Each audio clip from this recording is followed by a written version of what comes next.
quanto prima e anche prima. Sono contento di essere qui con voi. In questo caso vedete comunque che il tema del testo, l'usura, è un problema che riguarda non soltanto gli adulti, ma riguarda anche voi giovani e riguarda anche il futuro vostro, per cui dovete sicuramente combattere. Però ragazzi, per favore, un po' silenzio, sul fondo, dovete un attimo stare attenti, soprattutto a quelli che sono i meccanismi dell'usura. Voi avete visto questa famiglia e poi semmai, se volete, anzi per neanche piacere, qualche domanda da parte vostra, avete visto questa famiglia che è andata a finire in mani di usurati. Questo testo l'ho scritto nel 1994, 23 anni fa. Del tema dell'usura se ne parlava poco, c'erano poche associazioni anti-usura, anche in Italia, non c'era ancora la legge anti-usura. E nel 94 c'erano proprio i primi casi di imprenditori che si suicidavano perché vittime dell'usura. Ora le cause molto spesso dell'usura sono tantissime.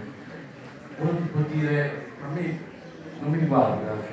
Beh, non è vero, perché il consumismo è quello di avere quello del cellulare, quello di avere le scarpe firmate, quello di fare bella figura con gli altri, a volte lo stringe poi i genitori che non hanno poi, sono monoventi, a volte tutti a accontentare i figli, a volte diciamo che si mettono in difficoltà. Oppure ci sono casi estremi, per esempio, dove ormai anche a parte i matrimoni sono diventati delle cose esagerate, di spendere soldi per dimostrare poi al vicino, alla gente che puoi fare il pranzo, il matrimonio superiore a quello che ha fatto la signora Sciorti, per esempio, una sciocchezza. Ma anche le cresime, le comunioni, i battesimi. C'è una sorta di consumismo, tutto questo chiaramente porta molto spesso a rimanere usurati.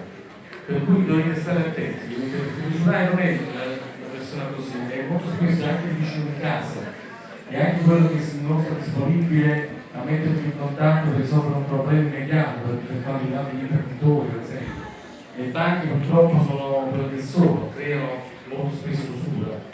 Però poi dal 90-98 in poi ci sono una serie di associazioni che la legge, che vi permette a chi entra in questo sorta di inferno, che è proprio il vero inferno, di poter uscire denunciando. Bisogna sempre denunciare contro l'illegalità, anche le piccole illegalità. Bisogna denunciare, è l'unico modo per uscire, perché se no l'usurare si mangia anche la tua carne, si mangia molto poco, si mangia molto poco.